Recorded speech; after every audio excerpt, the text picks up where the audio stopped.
I'm mostly a lurker on here, but have considered sharing my story several times. I was hesitant because absolutely no one knows about this. Not my family, nor my friends. I've held on to this for 10 years now, and figured it was time to let it out. Plus, I think there are some valuable lessons that can be learned from my experience. Here we go, and caution, there is a long story ahead.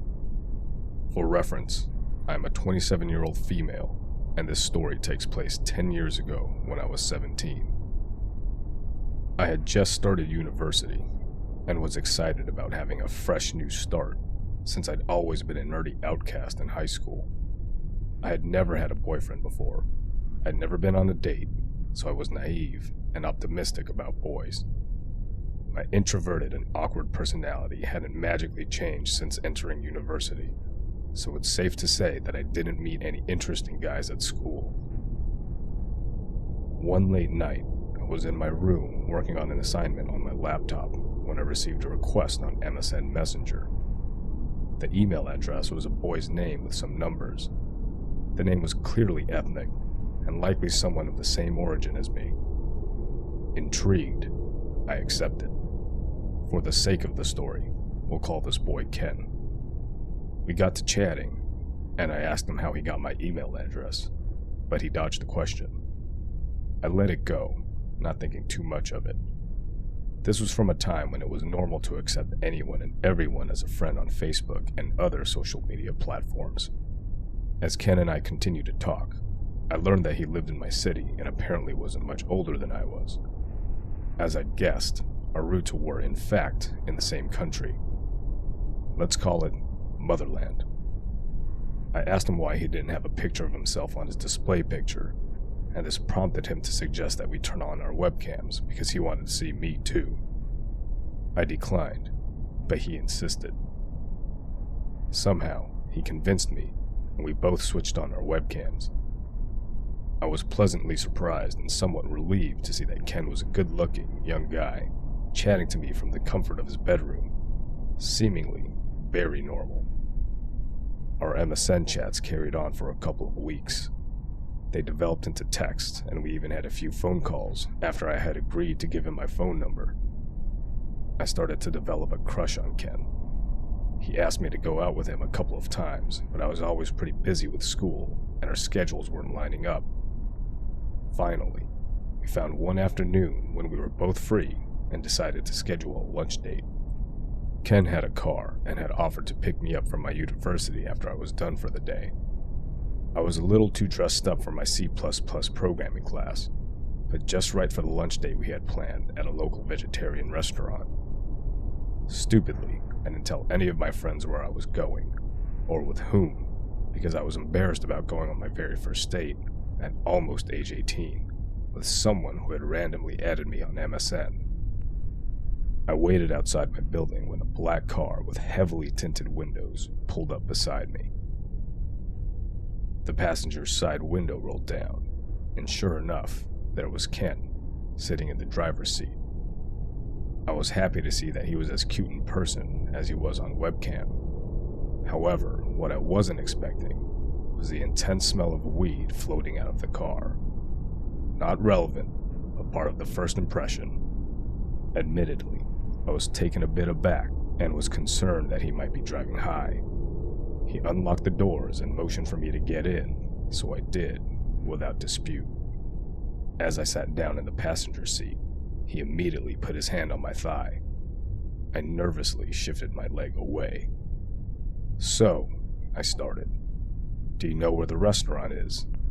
I can guide you if you want." He smirked at me, but didn't say anything and just started driving. Okay, kinda weird.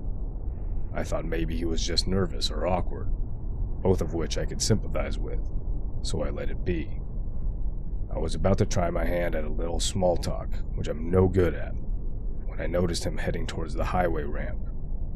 I started to worry because the restaurant was not far from my campus, and there was no reason for us to be getting on the highway. You don't need to take the highway. The restaurant is really close by. I can guide you." I tried to keep my voice steady. but I could hear my own nervousness. Ken finally spoke, for the first time since I had gotten to the car. "I thought maybe you could just go to my place instead. We can play Need for Speed, and I can make lunch for you." I was 17, on my way to the house of a guy I'd just met for the first time, and I hadn't told anyone where I was going. My mind was racing. I knew that this would be an utterly stupid thing to do. Despite the clear red flags waving in my face, I decided that I didn't want to ruin our first date by rejecting his offer. So, like an idiot, I reluctantly agreed to avoid being rude. We made it to his house. It was apparently his family's home. It was situated in a sort of shady neighborhood. We stepped inside, and of course, no one was home except us. It was sparsely furnished and looked unkempt, which struck me as pretty odd for a family home. He informed me that his Xbox was in his bedroom. I hesitated in the doorway, but he sat at the foot of his bed in front of the TV and patted the empty space beside him for me to have a seat. There was literally nowhere else to sit in his room, so I cautiously sat down, keeping as much distance as I could between us. I started to relax as we played Need for Speed, and all he made for us was PB&Js to munch on. I was about to laugh at myself for being overly paranoid, when Ken did something bizarre. He got up onto the bed and sat down directly behind me, his legs on either side of me, which is an extremely awkward position, and tried to guide my hands on the controller. I started to ask him what he was doing, and as if this wasn't uncomfortable enough, his hands moved from the controller and slid up under my shirt. That's when I really started to panic. I thought he was going to try to grope my chest, but instead he started squeezing and massaging my belly. I was more than a little chubby back then, freshman 15 and then some, so you can imagine what that might have been like. I dropped the controller in pure shock and quickly stood up, fixing my shirt. I was at a loss for words, and he did nothing but smirk at me and tell me he liked it. I felt completely disgusted and violated. At that point, I'd had enough. I lied and told him that I had a group project to work on and needed to go. He asked where I lived so he could drop me off home. Thankfully, I had the common sense to not tell him, and I asked him to drop me back off at school instead, where I would be supposedly meeting my classmates. Luckily, he obliged. After our very uncomfortable first date, I decided I didn't want to talk to Ken anymore. I didn't block him on MSN or on my phone, our only two methods of communication, but I rarely responded to his messages, and I ignored all of his calls. Once, he messaged me on MSN around 11 p.m., asking me to come over and telling me that he would send a cab to bring me over to his place. Thoroughly annoyed, I responded, "What do you take me for? Why do you even think I would do that?" He replied saying, "No sex, I promise." Just bizarre. I was disgusted and didn't even respond. He continued trying to get in touch with me for months and then suddenly vanished. I figured he'd finally gotten the point. Now, I wish the story ended here, but it doesn't. I last heard from Ken in late February. He had stopped trying to contact me shortly after Valentine's Day. In April, 2 nuclear family members and I went on holiday to visit another relative, who we'll call Anne, who was living in the Caribbean at the time. Anne, whom I loved dearly, was, and still is, a bit of an eccentric. She considers herself very spiritual, and is an active member of a large, well-known spiritual organization. She is deeply connected with Motherland, more than the rest of us are, and goes back for frequent visits. While we stayed with her in the Caribbean, she told us about her most recent spiritual trip to Motherland, where she met a wealthy and well-connected local woman through their organization, who quickly became a very close friend. Let's call her Connie, for con artist. During our visit, Anne introduced us to Connie virtually over Skype, because Connie lives in Motherland. We chatted with her a couple of times throughout our vacation, still via Skype, and got to know her a little bit.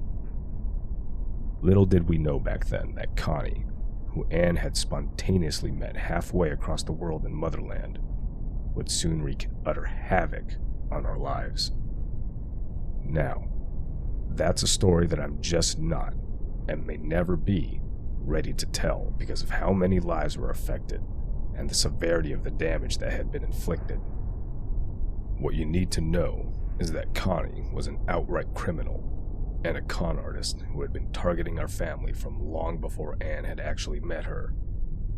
Their meeting was no coincidence. Not only did she manage to steal over $100K from our family, but she took any peace of mind or sense of security we had ever had. When we finally caught on and confronted her, she insisted that we were mistaken, but disappeared into thin air once we forced her out of our lives. You're probably wondering what on earth this has to do with my story about Ken. Well, get this. The situation with Connie lasted many months. The whole thing is kind of a blur to me now, but we first spoke to her online in April, and I remember the whole ordeal lasting well into the fall. While she normally resided in Motherland, Anne had invited her to visit and stay with us where we, my whole family and I, presently live. That's when things really took a turn for the worse. Some of the things I clearly remember, and are important to the story, were that, 1. The whole time she was staying with us, she was trying to convince me to transfer schools to a very obscure school and program in the US. I don't even live in the US, and was actually getting very pushy about it. And 2, she had asked me if I was a virgin, and told me to save myself for my husband. Disturbing, I know. During this time, I was so emotionally drained and stressed that I really didn't think of anything but the situation at hand. In fact, I had stopped socializing almost entirely, and even started habitually skipping classes. I had lost contact with my high school friends, and my university friends were too new to really care, so my strange behavior and new destructive habits went unnoticed. Fast forward to one day, after Connie's final disappearance in the fall. I was at home with my dad when my cell phone rang. I looked at the caller ID, and it was a number I didn't have saved, so it was showing the contact information as whatever name the phone was registered under. My heart dropped into my stomach. My phone displayed a name. The first name was a man's name, and the last name was the same last name as Connie's.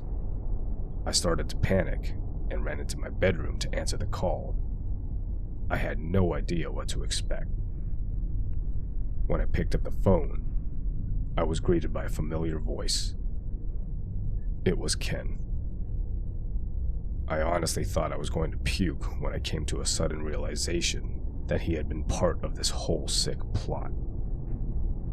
Granted, I don't have hard evidence to prove that he was connected to Connie, but let me explain. The timing of his appearance and reappearance into my life, the last name, a fairly unique surname, originating from the part of Motherland where Connie is from, and I had never known Ken's last name until then, and the fact that he contacted me out of the blue, and I had no idea why or how, were all just too bizarre to be a mere coincidence. Of course, I freaked out Ken when he called, and I told him that if he ever called again, I would call the police. His response was just a weird, dry, half laugh, and then he said, "Well, okay then," in the most creepy voice he can think of, and hung up. I knew in my gut that this was their last attempt to get back in touch, and somehow slither their way back into mine and my family's lives. Thankfully, I never heard from Ken again after that day. A while after this all ended, I was having a conversation with a family member who was also closely involved in all this, about the whole ordeal, and she told me she'd sensed something extremely wrong when Connie was pushing to have me sent off to the US, to that obscure school. She had an unshakable feeling that Connie was involved in some sort of human trafficking scene, and that if I left, she would never see me again. The horrifying pieces came together for me at that time. I was just too damn naive to have seen it before. The memories flooded back to me when I heard that. How Ken had told me, no sex, I promise, when he invited me over, and how Connie was telling me to remain a virgin. As I said, I had never told a soul about Ken, nor about the weird V-card conversation with Connie. I strongly and firmly believe that Ken had been some sort of player in Connie's game, and was just there to keep me away from guys and prevent me from having a boyfriend. For those who may be wondering, we never called the police on Connie or Ken because nothing illegal happened at face value. It's very hard to explain. I'll also mention that I tried to find Ken online many times after all this ended. I don't know why. I felt like I wanted to expose him or call him out. I was not able to find even a sliver of information on him, not by the name Ken, nor by the name on the caller ID.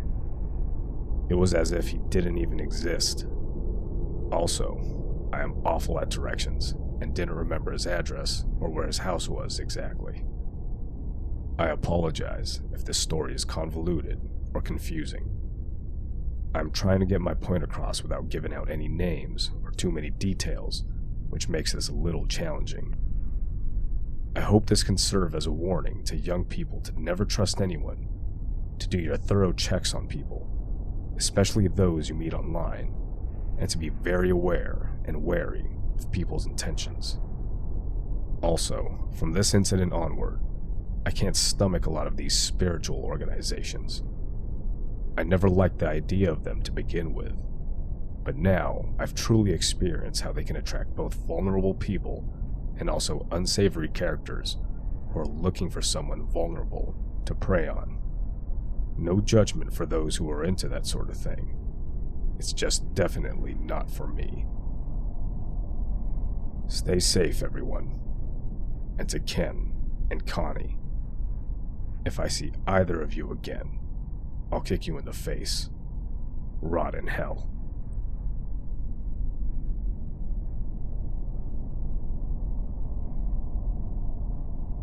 When I was around 7 years old, I lived with my mom and my half-sister.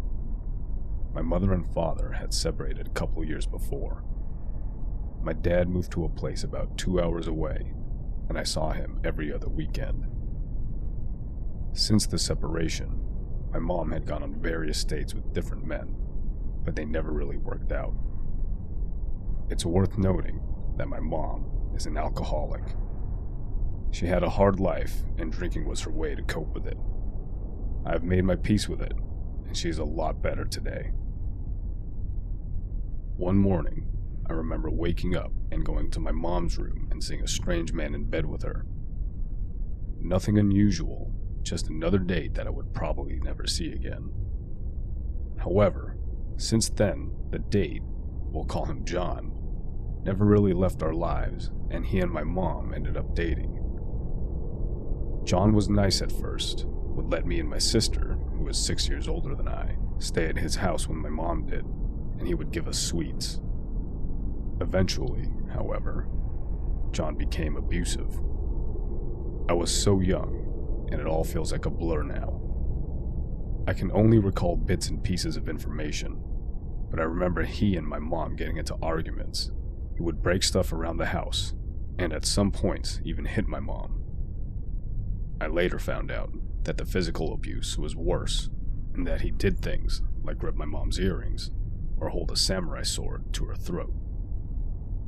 Every time they would get into a fight, he would leave at stupid times like 3 a.m., and my mom would leave a bit later to go after him, leaving my sister to look after me and get me ready for school. When school was done, I would walk out to see both my mom and John in the car waiting for me. and I would feel dread because he was still in our lives. Sadly, all this isn't even the worst of it. You see, John was in a certain club/organization only for men, which I won't say the name of for anonymity's sake, but it was very secretive. He was never allowed to talk about what happened at their meetings to my mom or us. Women were only allowed when the club hosted its annual ladies event, which my mom would go to. Around the same time, my nan, who lived very close to us, got into a relationship with a man named Kenny, who was also a part of this organization and was friends with John.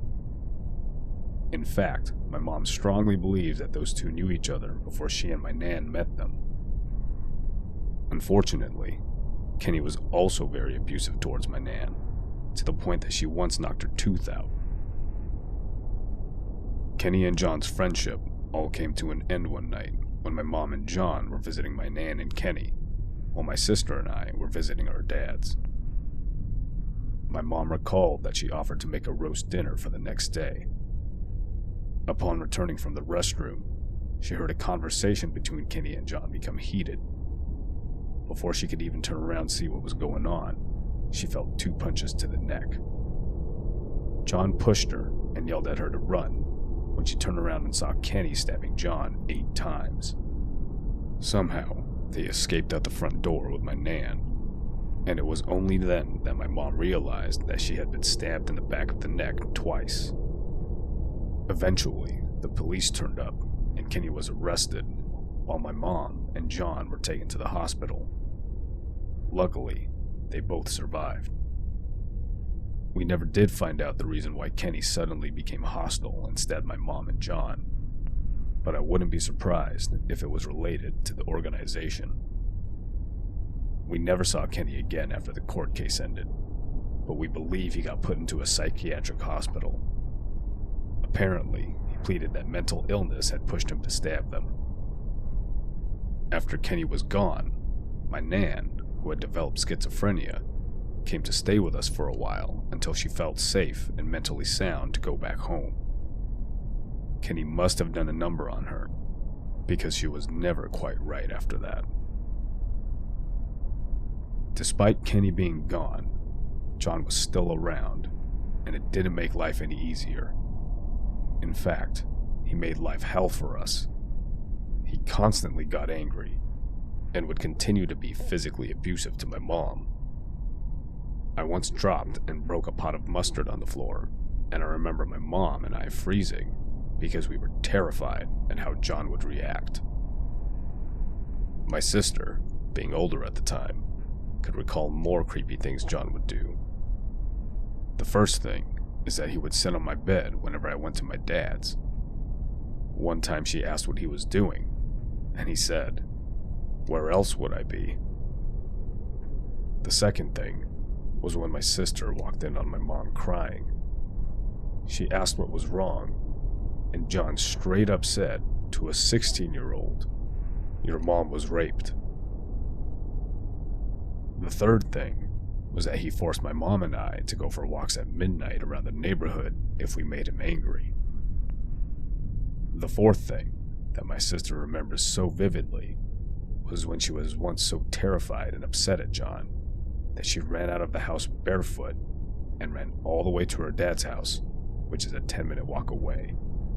She told me she couldn't remember why she was so mad at him, but regardless, when she arrived at her dad's house, John was already waiting there and said, "I wanted to make sure you got here okay."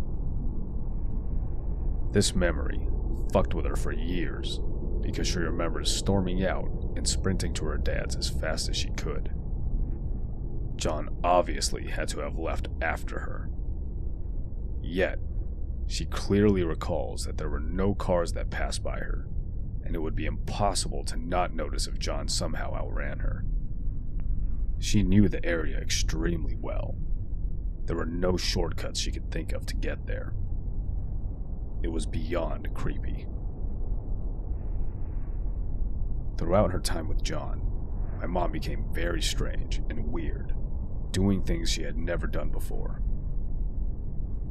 At the time, we thought she was having a mental breakdown. It would make sense, seeing as she was a victim of abuse, as well as being an alcoholic. However, in recent years, she has admitted to us that she believed that John was drugging her. She even ended up marrying him overnight with only 2 witnesses, both of whom were from the secret organization. It wasn't until a week after the fact that we found out she was secretly married. Even before she told us, when looking at the wedding photos, it was clear she was under the influence of drugs. My mom never felt right in her time with him, and she told us that whenever she went to ladies' nights, she would not remember the night in the slightest.